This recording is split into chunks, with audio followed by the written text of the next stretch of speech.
Time's up, Admiral. Here it comes.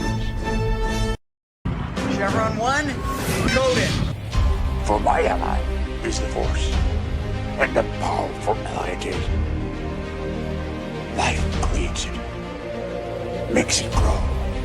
You failed, Your Highness. I am a Jedi, like my father before me.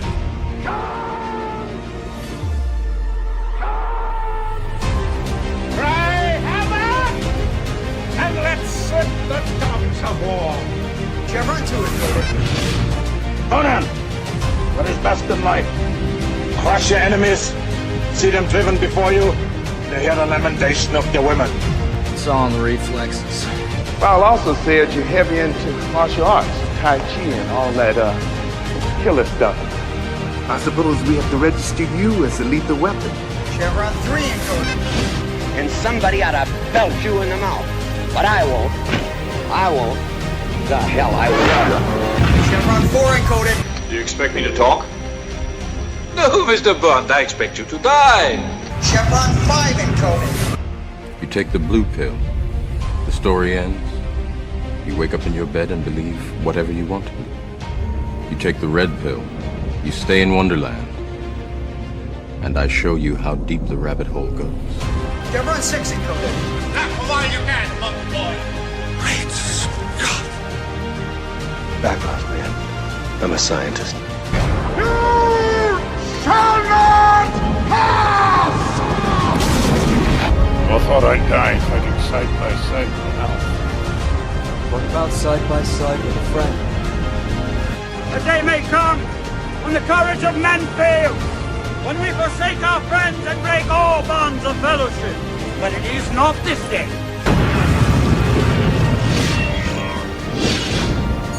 Chevron 7 is locked.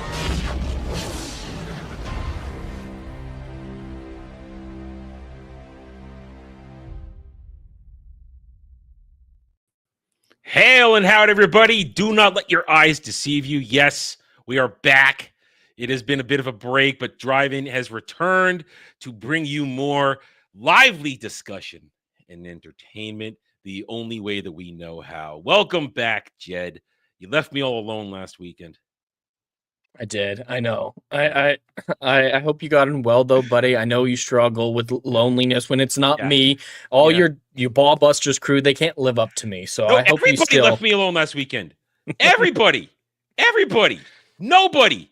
I had nobody on Saturday, and then just y'all banning me on Roundtable. Well, I will say at least I had a good excuse. I'm pretty sure none of the rest did, but I was in Scotland on my honeymoon. I feel like that's a good reason to miss out on a couple streams. Yeah, but in all seriousness, welcome back. I hope you had you. a good trip, and we're here.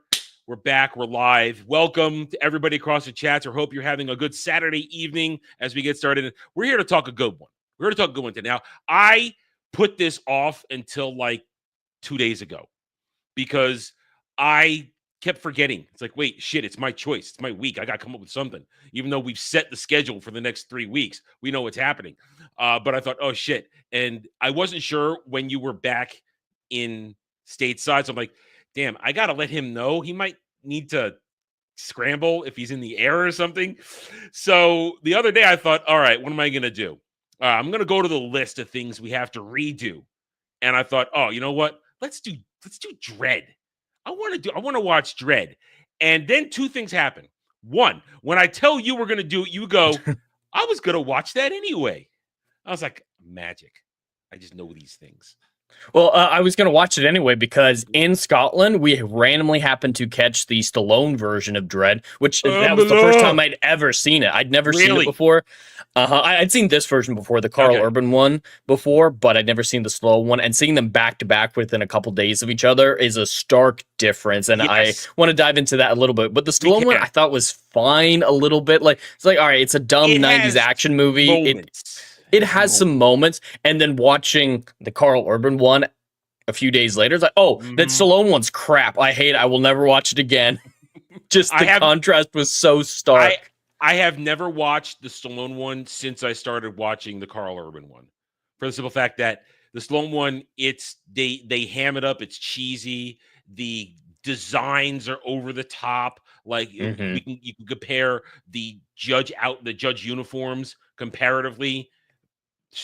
Everything is the big comparison. I think one scene that they have in common really exemplifies the differences. I know what you're gonna say.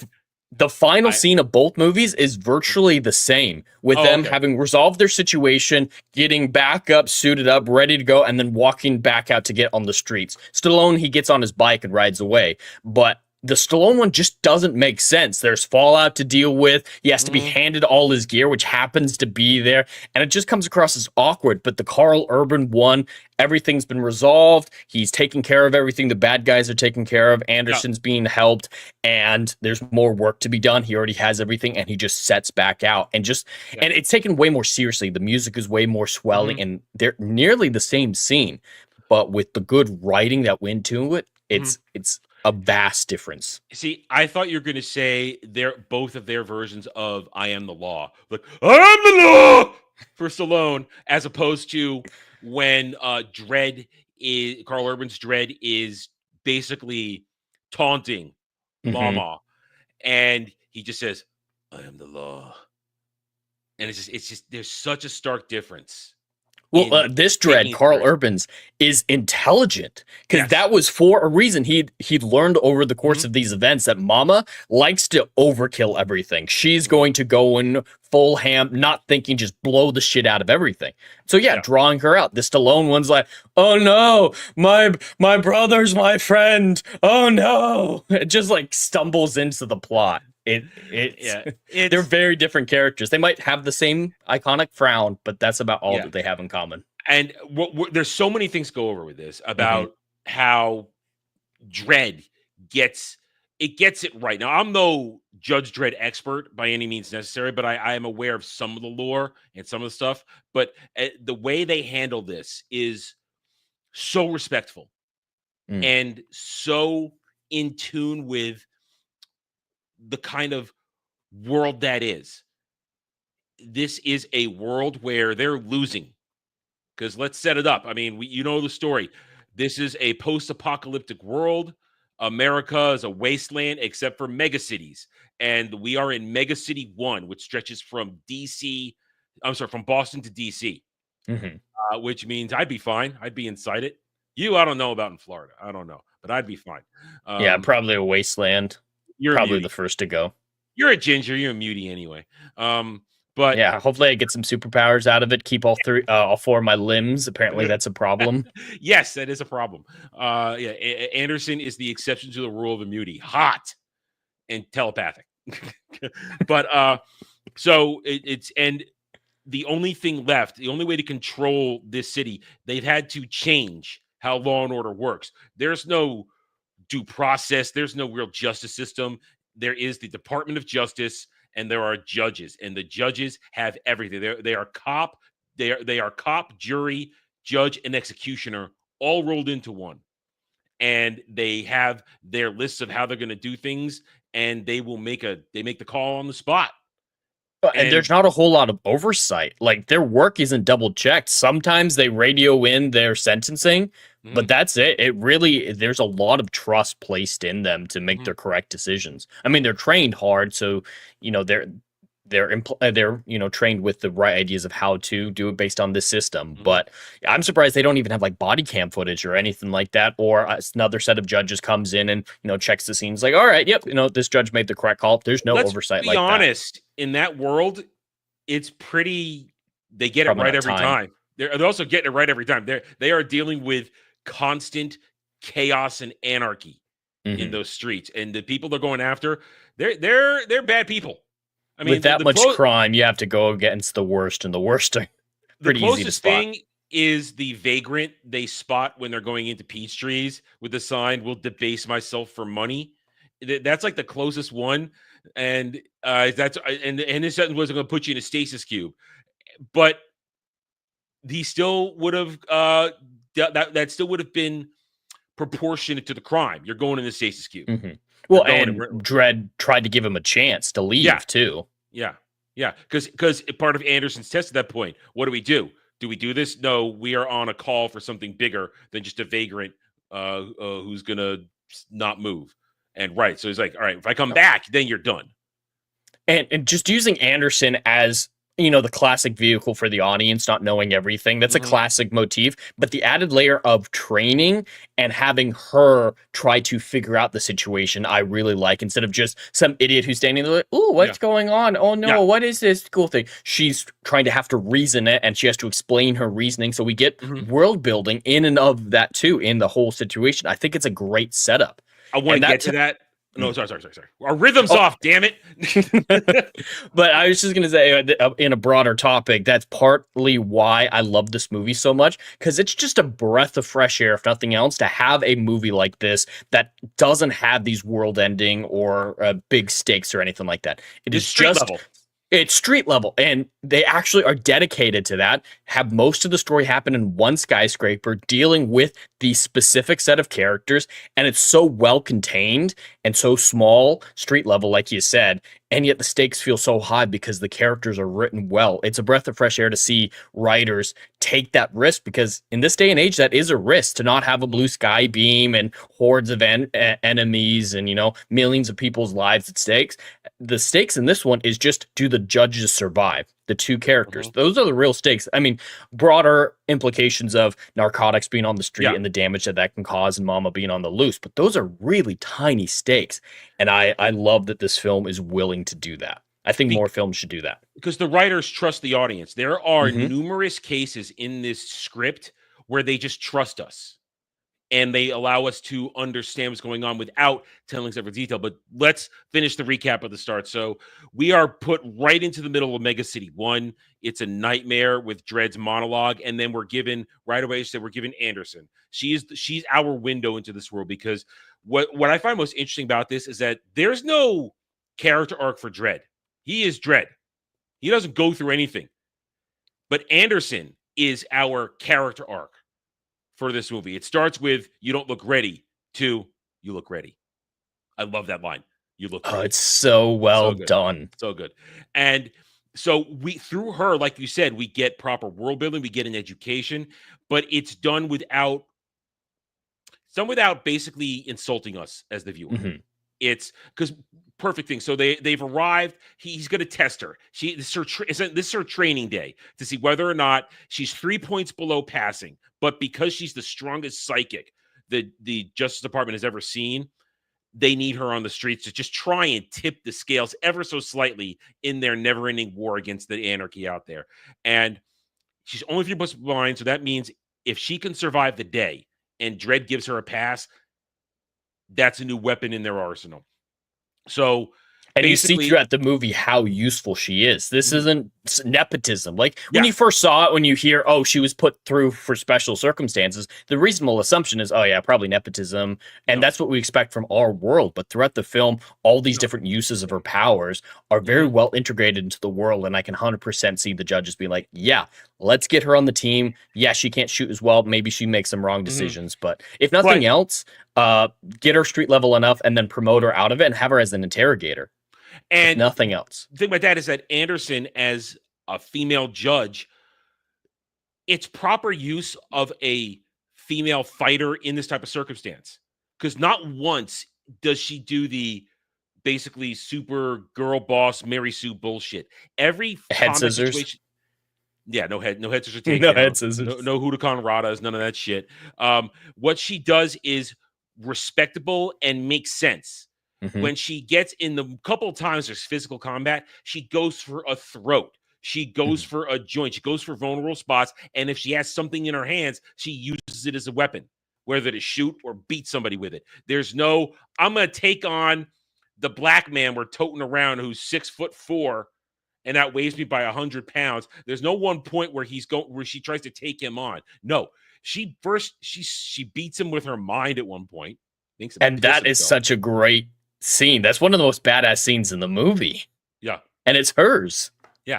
And then later he just gets killed in proper fashion. It's never over the top. She's a super girl boss and she never outshines Dredd. Yes, does she save him? Yes, but it's a respectable save. It's not because he's been. This does concern one of my few things. I will take a slight points off. There's not a lot for me to take off points in this movie. Not a lot at all. But in that area, though, he's hurt. He's wounded. He's out of ammo. What's he going to do? He plays for time, and she saves his ass because he saw her coming. But anyway, that's later on. But so I do have a minor gripe with that scene as well. When we get there's one thing in that scene that I'm like, wait a minute, we're missing something, and I will talk about it because it's like I said, there's very few things for me to complain about in this movie, because what we have here is an 1 hour 35 minutes. That's all this movie is. It is tight. There's no room for error. It moves along at a brisk pace while informing us. As I said, so back to so it's your training day, and through that we get informed things. Now, not once do they name the weapon. Now you'll notice because you watched the Stallone version, the judge weapon is called the Lawgiver. Called the Lawgiver. They never say that once in the movie. They never say what its details are, what it means. They show you. Perfect show, don't tell. They show you that it converts ammunition and that it has a DNA lock. In the Stallone movie, they dictate all that shit to you. They tell you in excruciating detail. Yeah. But just small stuff like integrating the ammunition into the conversation with Hotshot at the very beginning in the prologue when Dredd takes out those guys in the car. And he just says Hotshot, it works into the conversation, and then the ammunition changes. We're not stupid people. And it's beautiful to see a writer realize that his audience is older than 12. Yes. And it shows you that. It shows you the DNA lock. And later on, now people are informed. They know what the DNA lock means. It means nobody but a judge can use the weapon if they try to use it. As you see later, when it blows off the black drug dealer's hand, that's what happens. It'll blow itself up and take whoever's with it out. So, but we get great things like here's a perfect example. Brought it up in the chat just now. Carl Urban insisted, and this is why I love Carl Urban. He takes this shit seriously. I will not take my helmet off. Pedro, are you listening? I played Master Chief. Master Chief, Master Cheeks. Are you listening? So many current day writers and directors need to watch this movie and take lessons from it beyond just the helmet scene or the helmet aspect of it. Yes, you need to keep certain characters in line with their source material, like Dredd should never take off his helmet. You should have actors who care about the source material and make decisions based upon that to preserve the legacy of the source material. But you should also, just like you mentioned a minute ago, Dredd doesn't have a character arc. I'm a big sucker for character arcs. I love character arcs, but there are certain characters that are not supposed to have them, that they're solitary pinnacles in these franchises, and the whole world moves around them, but they stay stationary. Those are incredible characters. And all these other characters, Master Chief, Dredd, they're great examples of that. But to balance that, they put in a character who has a character arc. And that's why I think Anderson and Dredd play so well off each other. I don't think this movie would be as good without Anderson. Some people say, it should just be Dredd. I don't want a chick in it. I've had those. She is great. She's probably my favorite character in the movie. And it's because of how she complements Dredd. She doesn't overshadow him, like you said. They need each other to make this story the greatness that it is. You need that character arc, but you also need the stationary character who shows you, it's world building that he's so stationary. The fact that he's so used to everything that we're seeing. This is nothing new. And that, I think, deepens the horror of the world that they're living in. So stationary is essential to world building in a lot of these universes. Like Halo, you want to know, hey, these Spartans or whatever they're called, they go through some shit.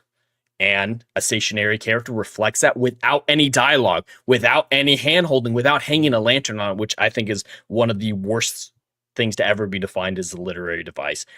Putting a lantern on it, people take that excuse way too far. Kind of like the cool factor, the rule of cool. That's the same thing in that same vein. But this movie realizes how to communicate so much without saying it out loud. I think this is one of the greatest examples of show don't tell that I've seen in movies for decades and decades. And the one time they do tell, it's a necessary tell to make sense when they're going in after they have assessed the initial murder scene in Peachtrees, which even going to Peachtrees is so funny. Anderson just chooses it randomly. It's just a random choice. It's like, what do we got? Okay, murders. Let's go check this one out. They're in there, and he says, and he remarks, you don't have your helmet on.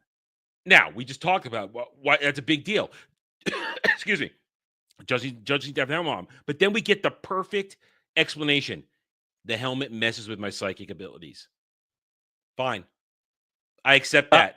I think that's a good way of going about it. There are ways that I think they could have shown it as well. Have her start with her helmet on, and then the first time she needs to use her psychic abilities, taking it off, and then we never see her wearing it again. Like even in the almost interrogation room we saw her in when she was introduced, maybe have her wearing the helmet, being at attention or whatnot. And it's like, hey, what can you tell me about, Dredd, who's standing here next to me? She takes it off and then she does her thing. There are ways to do it, but it still works as it is. It's not a good problem. Explanation where we're not rolling our eyes. And and I'm going to say the reason she had her helmet on once when they leave the precinct, but when they get on their bikes first time. But other than that, they had it off. But you know why? Hot chick. I mean, yeah. I think that's the real reason. Yeah. Maybe the psychic thing was just an excuse. You need some eye candy. And there's some girl eye candy. There were some close-ups on his ass. On Dredd's ass. Rachel pointed those out. So it's not a one-way side of things with the eye candy. I missed that because I'm not gay, and I'm not a girl. But equal opportunity is all I'm saying. Sexualize Carl Urban in ways that make sense, just as long as you sexualize Anderson too. Yeah. Oh, she got heavily sexualized at one point in this. And it was integrated well into the story. I think it was justified. Although when she sees black drug dealers fantasy of what he wants to do to her, I'm gonna wager that was a body double in the background. That probably wasn't her naked. Probably not. Well, she's done apparently a lot of nude scenes and other stuff before, so she's willing. Oh, but it might not have been. I need to go do some research. Mm-hmm. But either way, the explanations work, and it's good for the world building and understanding. Mm-hmm. So we get into peach trees, and it's another day that ends in Y in Mega City 1. Only problem is when they do the bust and they get the black drug dealer, they don't know that he knows that Mama is about to kick into gear basically spreading the pushing of slow-mo, which is the drug in question. Which basically I guess it's kind of like meth, I guess, in terms of its form, its gaseous form, where you smoke it, you inhale it, and it slows your perception down to basically world is in slow motion. Well, but it isn't a superpower, and that's what I love. Yes, your perception slows down, but it's not like your reflexes make up for it, or you're still high as fuck. Yeah, you're still high as well. You can't process anything. Yeah, you're seeing things slowly, but it's still, chugging slower than normal. It's not like you can punch quicker or run faster or anything like that. It feels like a real drug that could exist, and I love when a little bit of hard sci-fi creeps in. And I think the best example of that is during the bust, where they bust into the room where they're selling it, and just the graphic violence is beautiful. Watching the bullets ripple the bodies and the teeth and the fat jiggling, not good kind of jiggling. It's like disgusting man jiggling as they die. It's glorious, and it's so well done, and it shows you that even though that was slow motion, it still happened in real time, like you said. Mm-hmm. And then it's all over, and Dredd and Anderson are just like this. Okay, we're done. We're gonna book them, and then Anderson for half a second using again. Now comes what you said. The psychic ability comes into play in an instant. It's like he's the one we were looking for. He was there. He skinned him. He threw him off the top. And then at the time, we've already gotten the. I think we're at this point, we've already gotten the lore of the building, Peace Trees and Mama and the Mama clan. And and this is how you do a vicious, strong female antagonist. Lena Headey's Mama is vicious and nasty, but not, I'm walking around beating the crap out of everybody. No, she uses terror because, for example, the dude whose eyes she dug out and replaced with cybernetic eyes, she manhandles him several times, but he's already been broken at that point by torture and every other way. So she never And yeah, she slaps a couple of people around, but that's because she's surrounded by her goons. And so it's never, I'm the giant, evil, massive supervillain girl boss. No, I have played vicious, physical displays of terror. She rules through terror and through the might of her gang. And it's beautiful. And also, always got to give props to good play. To make a beautiful woman like Lena Headey look disgusting and vile. Good job. They really went hard on it. You get points for that, man. And so she just is great. I love in the flashbacks how they show, like you're saying, her goons committing the more impromptu, spontaneous violence. She executes torture victims and whatnot, but when it comes down to warfare, she leaves her goons to it, unless she's got, later on in the movie, she's got the turret that she takes over or whatnot. I love that, though. I love that. It makes so much sense character-wise. Yeah, because at that point, she's like, I'm going to finish this myself, so and I want to enjoy it, because she's that kind of psychopath. I want to enjoy not just tearing up Dredd, but causing that kind of destruction to an entire level of the block. So Lena Headey is great. Carl Urban is great. The chick who plays Anderson is great. And everybody else is kind of just side characters. The black drug dealer, he's there, and he's just like a stand-in for the kind of shit that Anderson's going to have to deal with going forward if she continues to be a judge. But it's a good representation because we mentioned it. She has her confrontation with him at one point when, after Dredd does the old-fashioned tune-up and he's not saying shit, she goes, we don't need him to talk. I will get the information out. And we get this great psychic scene where we're now in your mind. And he thinks that he has the upper hand because he's a degenerate, vile human being. But she puts him through the ringer so much that he pisses himself visibly.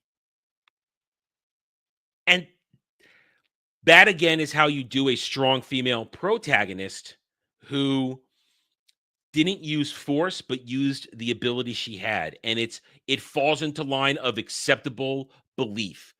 Our suspension of disbelief is not broken. We can believe she does this. And she does it in a way that doesn't break the story narrative at all. I love that. That scene is great. And they mix it of just, you see, like he's fantasizing about abusing her. And she just says, oh, is that all you have? I'm now going That's to way more badass than her taking on 5 muscle-bound, roided-out dudes at once. It's way more badass than anything I've seen out of G20. Or like fighting and like grabbing some dude's nuts and going, oh, I got you by the... You don't need any of that. She beat him to the point where he peed himself and he lost all his dignity. And then he tries to get her later. But then, he just makes the stupid mistake of grabbing the lawgiver and not understanding. And they did need to tell us that. We saw DNA lock. We understand. It's not going to respond. And then it blew his hand off. I love how it all works. We always ask, make it make sense. It all makes sense. 100%. It all makes sense. All right. So where are we? So basically what this turns into is once they try to get the black drug dealer out of the building, Mama can't let it go because she can't let it be known that she's the center of distribution for slow-mo and she's about to begin her big move. So she shuts the entire building down, and now it's basically hunt. Problem is, she doesn't know that she's got the deadliest judge in Mega City 1. And they don't say it, but essentially, I'm not trapped in here with you. You're trapped in here with me. That's essentially what this is. And that's essentially what the 4 judges who come in to help Mama say. Yeah. It's like, you know who this is, right? Yeah, I do. Yeah. 1 million. And here's what I love about that. It doesn't take much, but they show us that there's corruption. That the judges has to be. And their explanation for it is great. It's a losing war. So what's the point? We're just trying to survive as much as anybody else. Yeah. And I love that. I love it. It's a reasonable understanding corruption, and you hate them, but you don't despise them. It's like, okay, I get it. You're corrupt. And it's a good way to show corruption too. I like that they get it in there, and it's not like they're shitting on law enforcement. It's just, no, these are just, it's survival. Now, his minions, like the chick who says, when she says she's going to go hunting for Anderson, oh, if I find her, if I find her first, I'll kill her, but then she'll pause and she'll kill, and I will then kill her. No, Mhm. I love it that Anderson sees her, says, Rookie, I'm your backup. The little effect for the psychic, boom, no hesitation at that point. No, you're dead. You're done. Because she looks ready. Yeah, and that's the thing. We get to that point. Anderson in Act 1 is shaky. She has her knowledge, but her response times are delayed because she's overthinking it, and she's feeling the pressure of being under Dredd's eye. Act 2, where she gets kidnapped, or she gets taken prisoner. She gets a face full of what's going to go on because she comes face to face with Mama. She hears what's going to go on. And to hear the word this is where I think was the turning point for Anderson after she gets taken. Mama says, no grape, no abuse, no nothing. We need this to look clean. So she understands that if this was any other situation, she would have been destroyed. Physically, mentally, all that kind of stuff. So that's where she has the turning point. And after she frees herself, then she arrives. And when you mentioned it, the 4 corrupt judges are going after Dredd, and Dredd just beautifully takes out 2 of them. The first one he takes out is just a glorious hand-to-hand fist fight. It's punches him in just breaks his jugular. I love it. Just cracks his neck. Oh, you can hear the crack. Oh. It's great. And then when he's fighting Lex and the black judge with essentially the howitzer shotgun, that's just a good fight where Dredd uses every ounce of basically ammunition and tactics he has to get one of them, where he just his last round just blows his head off. It's great. But then Lex beats him. Lex defeats him because he's out of ammo, he's hiding, and he uses a armor piercing round to go through the wall and get it. And then he's done. But then he sees Anderson coming and he delays. And it's a great little monologue from Lex. Look at you. I can't believe the great Judge Dredd is begging. You're begging? Are you kidding me? What do you want to get out of this? Yeah, I was just stalling so she could kill you. And then she shoots him. And I love it. But here's my one complaint. Here's my one complaint of this scene. Now, again, we get great lore building. Standard on-site medical treatment. He breaks out the kit, treats it. He only stitched up the front. Did they stitch up the back and just not show us? It doesn't look like it. So there are problems with it. I like the idea of it fills the wound. It does go in the wound, so maybe it went all the way through. Maybe like it was the gel he put in. Yeah, maybe it was just one of those shots where it just was a through and through, no, just a bleeder, not any internal damage. I do like the sutures that tighten themselves. Though. Oh yeah, I love the whole sequence. I'm just questioning the treatment and what about the wound on the back? What about the wound on the back? But also there would be more wounds on the back, I think, because when he slides down the wall, we see it's an armor-piercing round, right? So the blood, yeah. Yeah, but the hole on the far side of the wall is a tiny hole, right? The bullet, but the hole on the other side is fucking massive. He should have shrapnel in his back too. I mean, maybe his jacket took a bit of a hit. I don't. That's a problem. There's a problem right there. It's not my biggest problem with the scene, though. I have a slight problem with Karl Urban's performance in this scene. And I think it's partially a combination of his performance and the camera angle chosen for most of the scene, but it looks like he's crying in a lot of the scenes. And especially the low angle where you see his face partially shadowed looking up at the other judge. And just the way it looks like he's crying. Once you get the close-up, it's okay when you see his actual face, but through a lot of that sequence, I was getting weak Dredd vibes, and that's not what I wanted. I'm okay with him, physically shaking, and it was just hammed up too far, I think, so it made him seem way weaker than he should have. I would say 95% of this movie, Karl Urban is able to emote with just from here to here. Oh, he does a fantastic job. It's incredible. So I didn't get the same vibe from that what you saw, but I can understand that there's probably going to be a little bit of a lapse in complete emoting because there's going to be a moment where it's not going to come through, and I can accept that. So I can forgive that if that was that, because that whole scene, I take that scene as he is playing for time. He sees Anderson coming and he's buying for time, and he knows that Lex is ready to just villain monologue for a second, and he gets him to do it. And then she shoots him. And then we get the whole scene, patch him. And then, like we said, one of the best lines of the movie. Are you ready? You look ready. Because she is ready. Because right at this point, she don't give a shit. She's failed as far as she knows. Because the automatic fail, losing your primary. She lost her primary weapon. She's done. She knows she's done. Doesn't care. But she's still going to do the job. Exactly. That's why she's such a good character, because she's scared. She figures out that she needs to stop overthinking things, but at the end, she's still going to do the right thing. And that's a staple of some of the most beloved characters out there. And I actually want to tie in what you said a few minutes ago about her when she realized how bad her situation could have gone if Mama didn't want to make the scene look clean. Is instead of thinking, oh, I'm just that good, I'm going to escape and whatnot, and have an ego trip out of escaping and whatnot, which a lot of modern writers would have given a female character like her. She, like you said, recognizes that it's luck and realizes that she has to be better so that she doesn't have to rely on luck again to that degree. And just her response to that, it focuses her, because she realizes that she can't let that happen to her again. She will never be in that situation again. Like Dredd said, it might be better if you don't let yourself get captured. She saw what that would look like. She's never going to put herself in that position again. And think about it. Going back to the first act when they're evading the initial sweeps and they go into the apartment of the baby mama. And we had just had the scene where Dredd said these guys are guilty. They had attempted murder of judges, sentences death. And she hesitates to kill the dude who goes, no, please. But she shoots him. After hesitation, shoots him, and then finds out he was the baby daddy.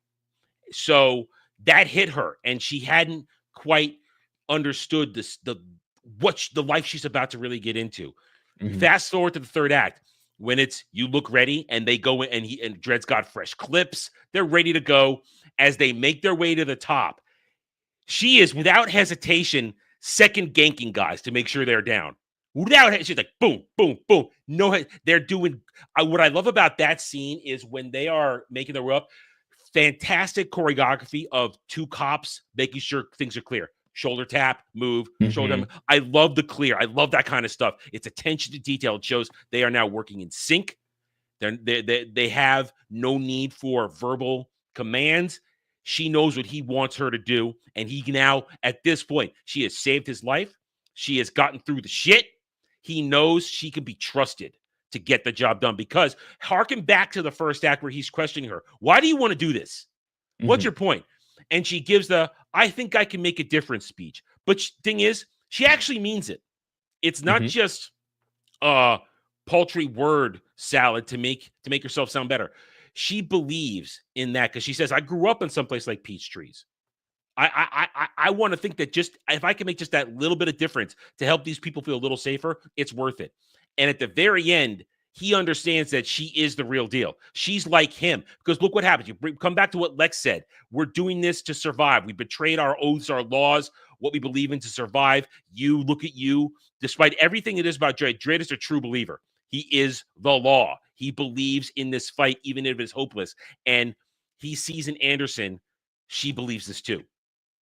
That extra inch, that's good enough. You get that extra inch of daylight, that extra inch, that's good enough for them. It allows them to go out and do it again the next day. Well, and their faith isn't shaken by corrupt judges. I love that aspect of it too. That's a great point. They genuinely believe that this is the best scenario for them. The judges are the best that can be serviced for the world as it looks at that time. And it's such good character work. I love, just like you were saying, he doesn't need to say that he trusts her. And they just go straight into it. It's like, you look ready. That's all he has to say to know, hey, he trusts me. We're going to be a good team. He doesn't have to say, hey, I like you. Or, I trust you now. I like this one. That's such a bad line from Endgame. I know. But that's 100% what we would have gotten. And it's unfortunate that we have to compare this movie to so many current day ones, because it does everything right, which modern movies get wrong. And I think that might color my opinion of it too highly. I think I am biased in this film. I have to admit that, because it gets the simple things right. Yeah. We shouldn't need to call out, hey, it doesn't tell us everything we need to know. It lets us figure out on its own. We shouldn't need to praise it to the level that we are. We don't need to say, or we shouldn't need to say, hey, he doesn't straight up say, I trust you now. I like you. You're going to be a great judge. He just says, you look ready. Yeah. That's all it takes. And they This go to movie work. is a masterclass in simple storytelling. Simplicity isn't the absence of talent. Sometimes simplicity is the hardest thing for a creator to make.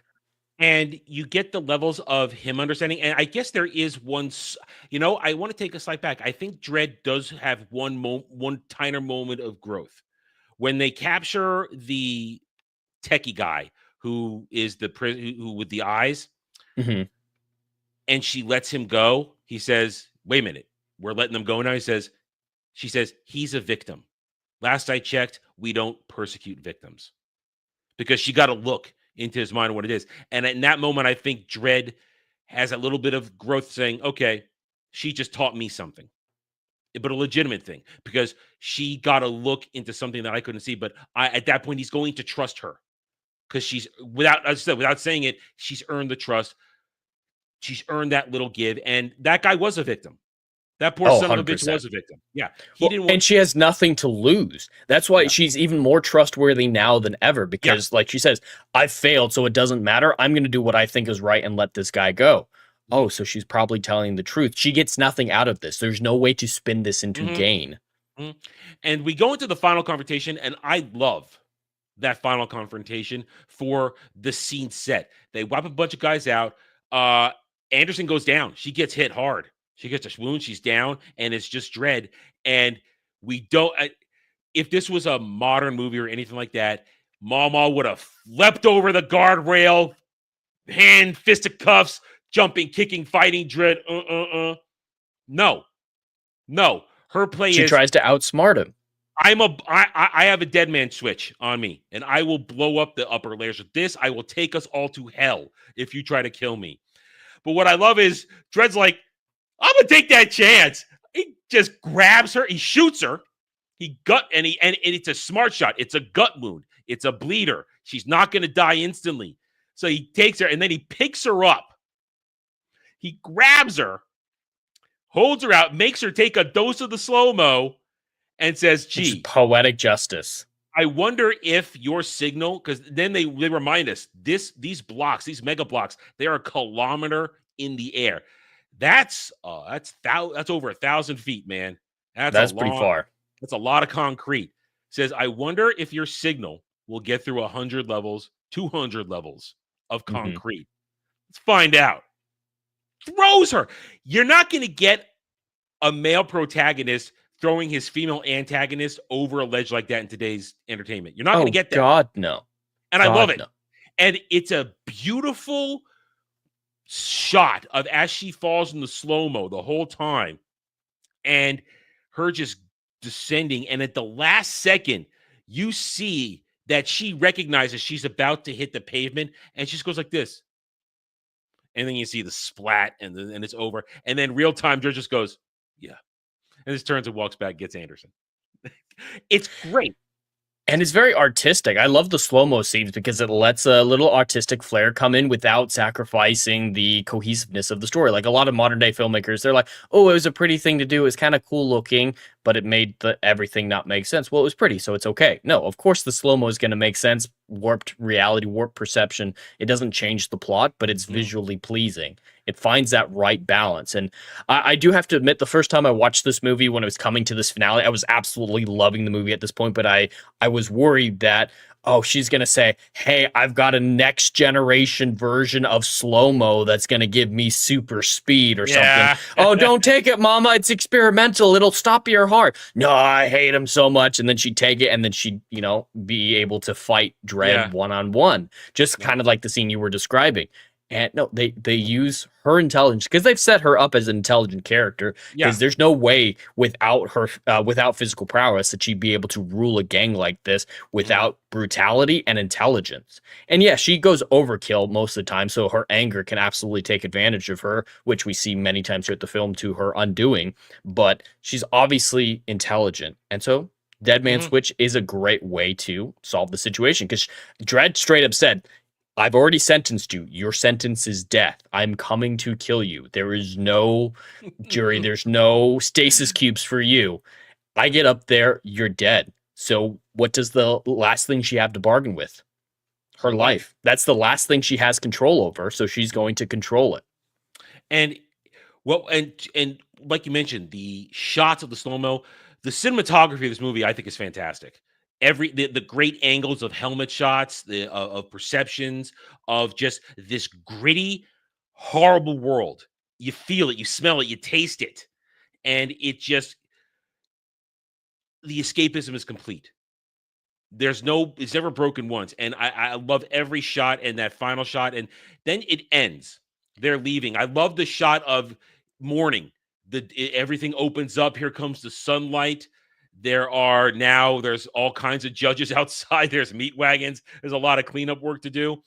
And here comes the Chief Justice. And Anderson thinks she's done. She says, I'm done. Here's my badge. I'm going to leave. And you get a shot of Anderson pushing off. She's wounded. She's probably just got the emergency care they did. She's like, leave me alone. EMTs, leave me alone. Get off me. Get off me. She's now at that point of, I don't give a fuck. And judge just says, she passes. She passes. And you get a shot. And I couldn't remember, even though I've seen this a few times, if they went right into it. But no, they make it very clear that after he says that, there's time passage. He didn't just, with his battered body, go right back on duty, because they show you, as he's giving the monologue, Anderson is leaving the Hall of Justice. She's in full uniform. She's holding her helmet, different than she was a moment ago. So they show you time has passed as they get back on their bikes and go out there. And as you said way back when we started this was just another day in the world of Mega City 1. It was a street-level incident. The world isn't saved. The world wasn't going to end if Mama had gotten her new drug out in max push and range and that. Literally nothing would have changed except Dredd and Anderson would be dead. That is the entirety of the stakes. Yeah. The drug trade is already at a status quo. It stay at its status quo. Those are the stakes of this movie. 2 people's lives. And it's so well done. And just done. You're ready for the next one. It's like, okay, what horrible things are they going to go through next? The only other thing I did have a problem with is when the corrupt judges come to Peachtree's and the 2 legitimate judges who were called in at first are waiting outside, they just F off. They say you're dismissed, but there's no indication of any chain of command right there. And they should have been told. They should have questioned. They should have called the command. They should have stayed, if nothing else, or gone in with them, because that's what they were there originally to do, is go in and investigate. So they should have gone in with the corrupt judges. Like, that whole situation was very, very strange. That's the manufactured part of let's set up a corrupt judge versus Dredd. That's my only other problem here. It doesn't make sense for those 2 judges who didn't even call it in. Where did these guys come from? They just effed off. Well, that's my only other problem. A real good subtle thing from when Dredd actually interacts with the corrupt judges for the first time, the one that he actually gets a conversation with before realizing that they're corrupt. The other guy mentions he's from Sector 9, and throughout the film, they were very clear that judges are assigned a specific sector and they stay in that sector. Like Anderson, when they were trying to figure out which call to take. All right, these are the Sector 13 crimes going on right now. Like, it's a big deal for a judge. Well, not a big deal, but it's odd for a judge to go outside their district, and the corrupt judge mentions he's from District 9, and that is one of the things that makes Dredd suspicious, leading up to him asking the question. Is like, hey, there was 2 of us. I'm kind of confused why you didn't ask about Anderson. But the judges downstairs should have put 2 and 2 together a little bit as well. Like, why is there a District 9 judge here? And that being enough to say, hey, are we calling in that much backup that we're asking other districts to help us? That looks really bad for us. If nothing else, judges have a bit of an ego. We have shown that. So, that whole thing with the 2 judges just sitting outside for 6 hours doing nothing. Oh, dude, I guess the door's just busted, and then disappearing. I mean, later. Where's air support? That's the one hiccup I have in this. There's like a break in the chain of command. There's no questioning of what's going on, and that's my only other real problem. Judges, they care about casualties and, collateral damage or whatnot, but they don't care about going too big. Like the car chase at the beginning with Dredd, that is causing so much damage. They don't care about property damage. So I'd imagine that judges, when they're told, hey, there's a malfunction in our system, we can't open the blast doors, that they'd say, all right, try to fix that, but we're calling up this device or this team that 30 can... minutes, and we're going to bring in the howitzer. Yeah, just as long as it takes the howitzer to get in or whatever device that can cut through those blast doors and says, we're going to cut through these blast doors as soon as we have the capability to do so, make sure the doors are open by then. That's what a judge would do. They wouldn't just sit down, twiddle their thumbs and be like, oh, do you got it fixed? Yeah. Or if, you know, they don't have the armament to get it, you get a tech up there to hack the shit and open the door.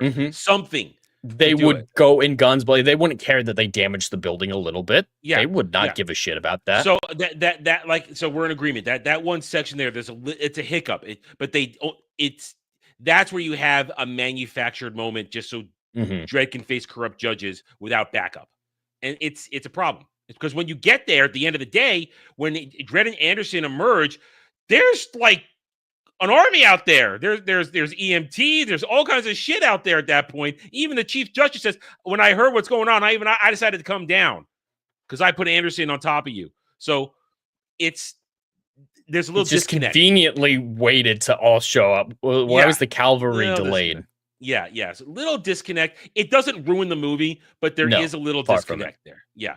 But either way, I have seen this, I think, at least maybe 5 or 6 times at this point since it came out since it originally came out. And I enjoy it every time.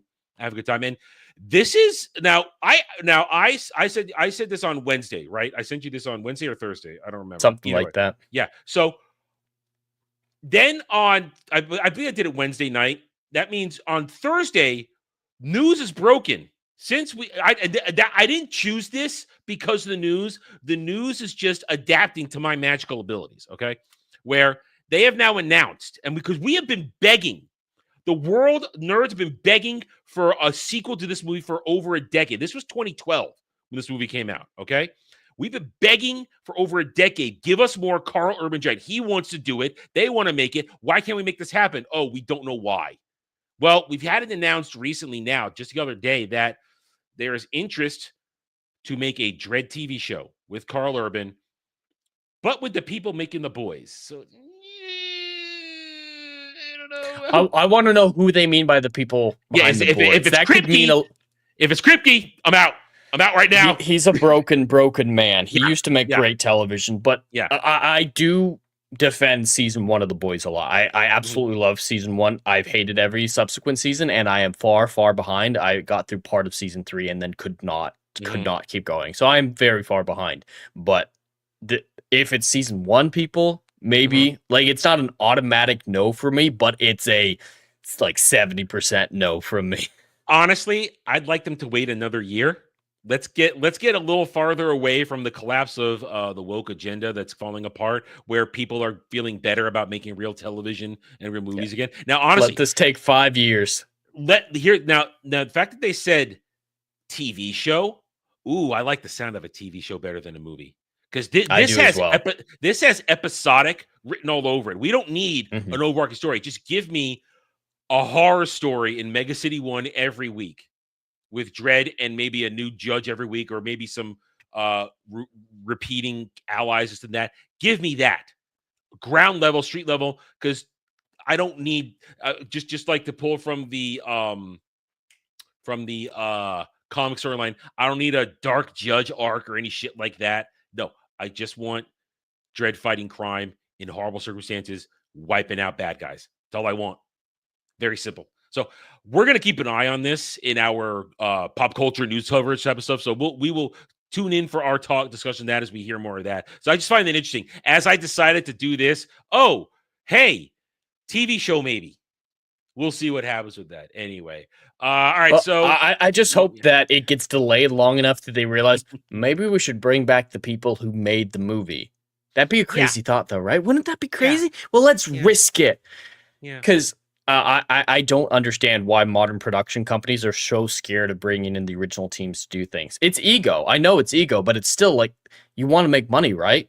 These things are successful for a reason because of these people, because of what the franchise, the characters are. If you're going against that, if you're hiring people who aren't right for the job, but this is a roundtable discussion. I would love to see Anderson 10 years later. Yeah, I hope Anderson's in it. Like, I absolutely love her character. It doesn't need to be the same actress, but I would love the character to do it. I don't know if she's aged well in a decade, so I don't know. But I don't know if she does anything currently either. I'm just saying I would love to see Anderson come back because it would be the same world. It would have to be because it's Carl Urban's Dredd. So either way. So you have anything else you want to add? No, nothing to add. Just it's a phenomenal movie in its simplicity. I think that's one of the most beautiful things about it is how simple it is, and yet how it nails everything that we want it to. It nails it gives us exactly what we want from Dredd. I'm not a fan of the comics or the graphic novels or whatever. I've never, delved into that part of the franchise. I've only seen this movie twice now and the Stallone movie once. That's all my Dredd knowledge. But I still have a sense of the character and know what I wanted out of the character from, osmosis, and this movie delivers it in spades. Yep, I love it. All right, so it's my week. I'm going to score it first.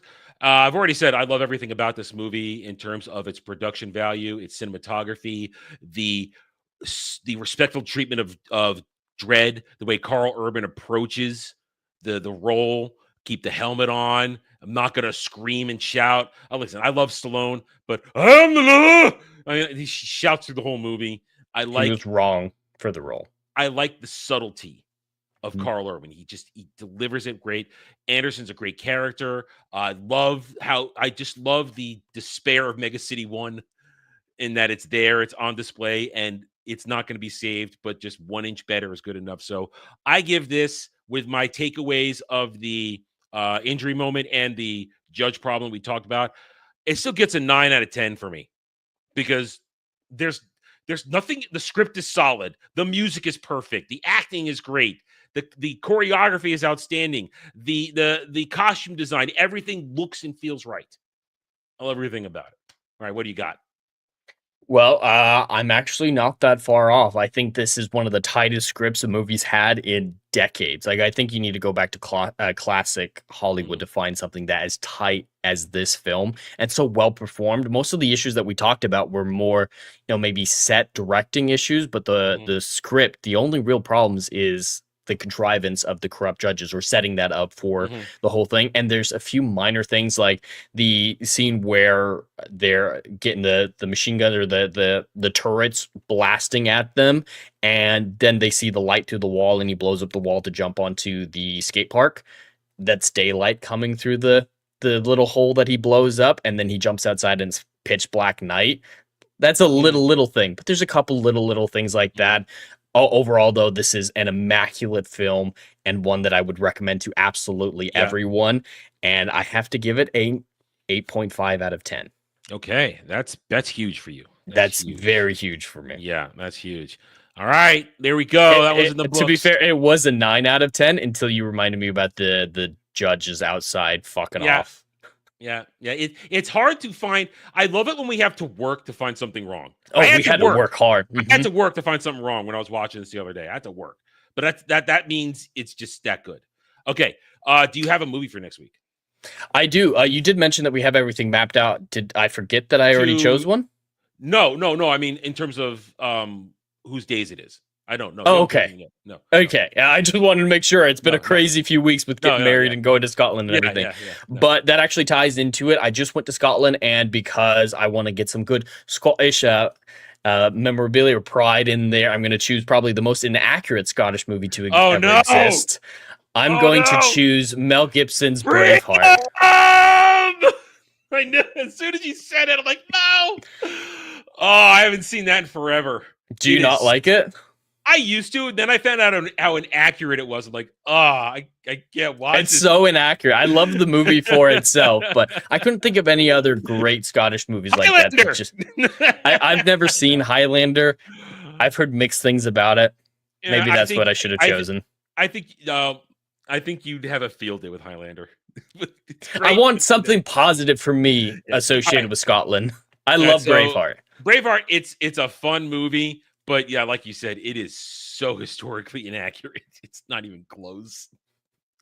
But we'll have fun with it. I haven't seen it. I don't think I've seen that in like 20 years, honestly.